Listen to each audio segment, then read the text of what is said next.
Welcome back to Advocacy Alchemy with Professor Ross. Today, we're diving into a case. It's got me thinking. This one's called Shocking Confrontation, Parents versus School Officer in Heated Dispute. This incident, which took place in Volusia County, Florida, involves a disciplinary meeting at a school that escalated into a physical altercation between a father and a school resource officer. What started as a tense discussion in the officer's office quickly spiraled into verbal abuse, a physical attack, and a struggle over the officer's taser.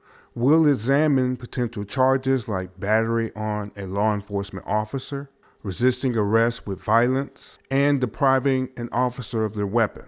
Plus, we'll break down the legal standards behind this case and how it could play out in court. Stick around. I'll see you at the end. So I understand the frustration of the whole situation. No idea, I'm sorry. You have no idea. Okay, well, let's continue. Let's forget about the I'm sorry here, I'm sorry there. Let's go and take care of what we have to take care of. What you can do is, like I was just explaining, when this process goes through court, you can explain your side of the story to the judge. It's ultimately going to be up to the judge what is going to happen from here on out. What I made a determination on is probable cause alone, which just means that he was the primary aggressor, No, being she that was the primary aggressor this isn't an because she argument. was yelling at him. Okay, And that's aggression. I'm gonna finish this Okay, so conversation. you just if messed guys up. keep You interrupting failed me. a kid. Okay, that's okay. You are failing kids right here. We're not talking about us because believe me, if it were about the adults, we can solve this at all different levels. So we are talking about a kid that I'm if you wanna fooling. speak Now to I'm my telling you, supervisor, I'm you're not gonna talking raise to your you. voice at me. Okay, You're not yes, gonna I am going to do. Guess Okay. what? Because I You paid your guys are going to salary. leave. Okay, what You guys happened can to leave. you? You can leave. Okay, why are you so can't have- worthless? Do you can't have a conversation, do you so you feel need to proud that you are this worthless lady? Okay, Do you feel this proud that you are this worthless? Shut the fuck up because I paid your salary, you dumb If you put bitch. your hand in my Okay? face, this is gonna That's what escalate. happened. Look, what is gonna happen? What is gonna gonna happen? You need to leave. You are a worthless piece of shit. Yeah, go back up. No wonder You need to leave. no wonder to you're leave. fucking dying. You need to leave.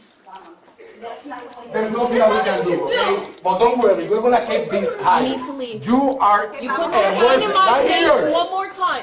I have a fucking issue. Don't do that. Who the fuck are you?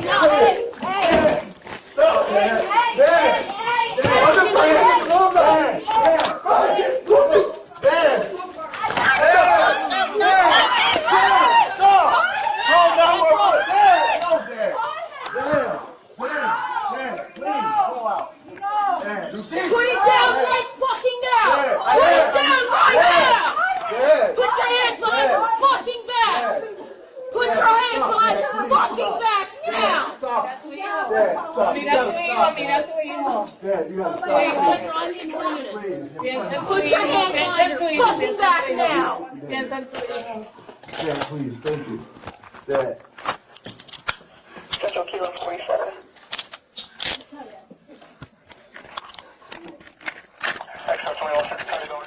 Now that you've seen the video, let's dive into the law and the possible charges.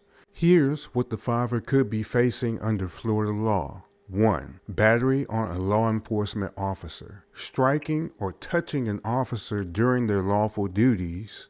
The father's I have a fucking issue. Don't do that. swing at the officer fits into this charge, which is a third-degree felony, carrying up to 5 years in prison. 2. Resisting arrest with violence. The struggle during the arrest, particularly taking the taser, would qualify.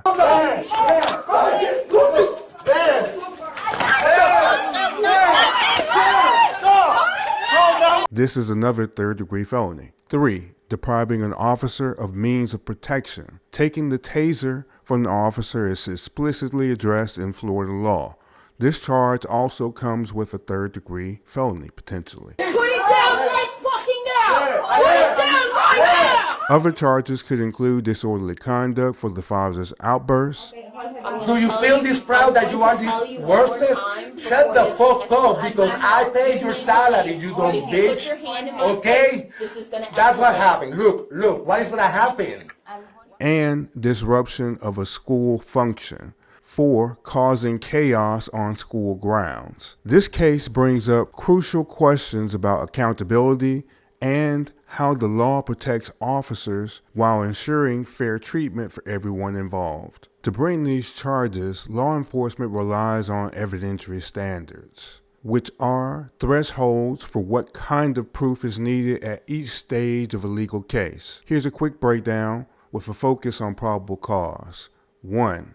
Mere suspicion. The lowest standard, a gut feeling or a hunch, not enough to justify action. 2. Reasonable suspicion.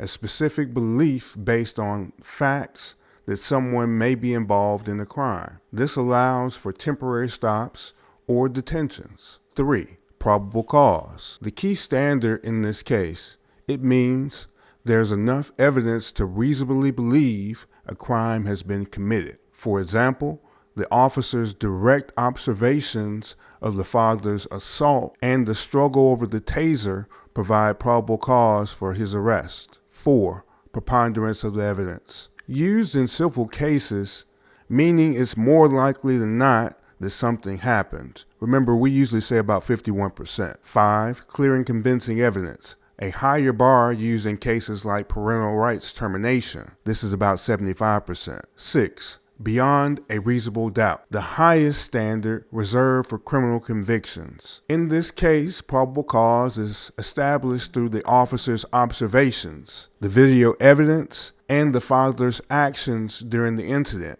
These elements are enough to justify the arrest and charges. This case is a primary example of how quickly emotions can escalate and the legal consequences that follow. It also highlights the importance of understanding the law and how evidence shapes outcomes in the courtroom. If you found this analysis insightful, make sure to like, subscribe, and comment below.